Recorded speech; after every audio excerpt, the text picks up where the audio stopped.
Hello, and welcome to ProGuides.com's rundown video of Teamfight Tactics Update 10.2 patch notes. In this video, we're going to be going over all of the new changes that just went live for this week and discuss the implications of these changes. There are some big ones, so stay tuned. And you'll also find out how you can use these to stay ahead of the curve in your own games. But before we begin, remember to click on our link below in the description to see more in-depth guides, builds, and ways to win your next games. There are many courses designed by pro players within the top 1% of the game to teach you the meta and how to effectively climb up the ladder. So if you want to get to the top 4 of your games, then head on over to ProGuides.com today and we will see you there. This patch has a few balance changes to boost underplayed champions or underused items, and it also focuses on speeding up games, which is a very much appreciated quality of life improvement. Planning phase time has decreased from 30 seconds to 20 seconds, so by the time most games are hitting the top 4 placement points, you'll already have saved just about 6 minutes of game time, and that means more games and more wins. Loot boxes that drop from minion camps have decreased slightly in value, but worst case scenarios have been removed, which raises the RNG floor, and that means more consistency across all players in a match and across all games over time, so you'll see less RNG impact on games overall. Full items are also less likely to drop, again, that contributes to lower RNG factor. Landing full items early in a game can be a huge boost, while landing an item that's completely useless to your team comp can be a total waste. Additionally, the changes of Force of Nature appearing in the carousel has drastically been reduced, another very welcome change, unless you're the lucky player that always 50-50s it to win in the top 2 situation. Monster camps and dragons are now immune to Zephyr, again helping to speed up game times. There is no sense in the entire lobby waiting for your dragon to fall from the sky. Also, user interface updates include a new banner that highlights the rarest trait synergies such as 9 Infernos. So moving on now to item changes, Bramble Vest damage has increased from a stat line of 80, 120, 160 to 100, 140, 200. Bloodthirster's lifesteal has been increased from 40% to 50%. Solid buff to my Olaf Berserker's comp. Winsu's Rageblade attack speed per stack has been buffed from 4% to 5%. Another buff to Olaf, Kindred, and Ranger comps in general. Hextech Gunblade's dual lifesteal has increased from 25% to 33%, making units like Renekton, Jax, and Mundo even stronger and more survivable. Iceborne Gauntlet's freeze duration is up from 1.5 seconds to 2.5 seconds, now making it an item that I'd more seriously consider working into builds.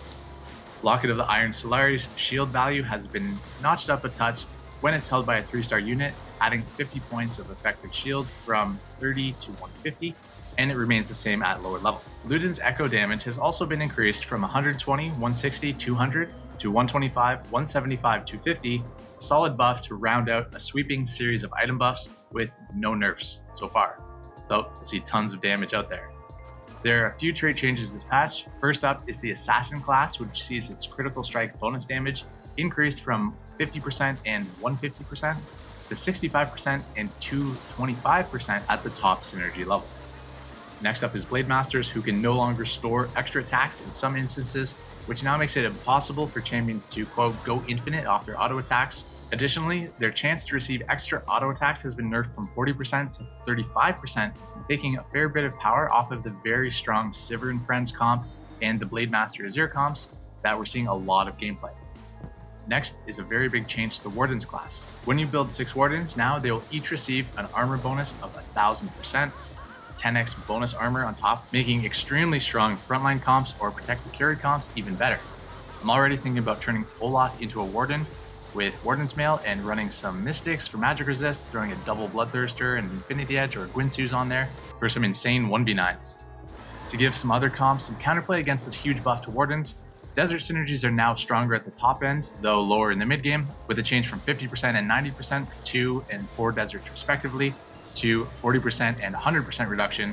That's completely removing armor for true damage against those 6 Wardens or against anybody else. This should make for some very, very interesting Desert versus Warden, rock, paper, scissors meta matchups in the gameplay. Inferno damage bonuses are now up from 70, 140, and 210% to 70, 150, and 250%. Some buffs at the higher end there, and a full 6 mage build now gets a bonus of 20 AP in addition to the 100% chance to double cast spells. Shadow units' bonus damage duration has moved up from 5 seconds to 6, and their bonus damage percentage in the late game is now up from 150% to 175%. And last, for the trait synergies, Woodland units now get support into the very late game with a brand new 6 Woodland synergy bonus that clones all Woodland units when you have 6. Now, at first, this confused me for a minute because I couldn't think of 6 Woodlands, but Lux counts as 2, so if you're running 4 Woodlands into the late game and you find a matching Lux, you'll get clones of all 5 of them. Champion balance changes include, for 1 cost units, Leona's attack damage has been reduced from 40-90-140 to 40-80-120. For 2 cost units, Malzahar's minion health has been increased from 250 at all levels to 250, 300, 400.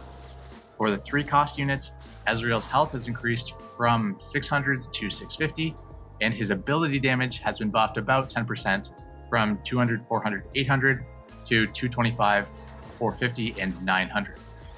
Karma's attack speed bonus has been reduced from 60, 70, 80 to 40, 60, 80. And Sion's mana change has changed its starting point from 50 out of 125 to 75 out of 125, helping him get that spell off just a little bit sooner. For Sivir, bounces on her spell have been nerfed heavily in this patch from 10 at all levels to 5, 7, 9, one of the most major nerfs in this patch. And as we're seeing a ton of Sivir comps running over games at all elo brackets. And next, Viger's spell damage is increased about 10% again at all levels from 300, 600, 900 to 325, 650, and 975, making him a bit more of a viable mid-game carry in mage comps. And I'll be looking for 6 mages a little bit more often now, with this Viger change combined with the 6 mage plus 20 AP bonus, and especially since the 3 mage 4 wardens build will be a bit weaker against the sweeping buffs in this patch just in general, and also the fact that we're now more likely to see 4 desert teams out there that are going to be trying to counter 6 wardens. Also in general, these types of split builds will now favor committing fully to either all mages or all wardens to finish this example, and same thing for split shadow inferno builds, now that both full shadow and full inferno comps have been buffed as well. Last, for 4 cost units, Olaf's starting attack speed has been reduced slightly from 0.85 to 0.8, but other buffs to his items more than cancel this out. To finish off the patch notes, there are a few changes to 3-star champions. Renekton's ability damage has been buffed from 400 to 475, and Vladimir's ability damage has been buffed from 450 to 500, making it a little bit more worthwhile to carry those units through to late game. Ashe's ability attack speed bonus at 3-star is down from 250 to 100%, but her top end ability attack damage ratio is up from 0.4 to 0.75. Overall, these changes should shift the meta significantly, with hyper-roll woodlands getting a strong late game support, assassins, infernos, and shadows at the high-end synergy level all being buffed, a huge buff to 6 wardens at 1000% bonus armor, and nerfs to Sivir, Blade Masters, and Azir builds that were again getting a little bit too common. This patch adds a ton of variety, which should make for a very interesting week as the meta develops. To start with, we recommend trying 6 Infernals, Olaf Berserkers, or Desert Assassins, and make sure to check back right here on the ProGuides.com Teamfight Tactics channel for the newest guides in patch 10.2, and make sure to like and subscribe, and use the link below in the description to head on over to ProGuides.com, where you can find tons of great resources from top players to help you be the best player that you can be, including access to coaching. So make sure to check out ProGuides.com, again, using the link in the description below.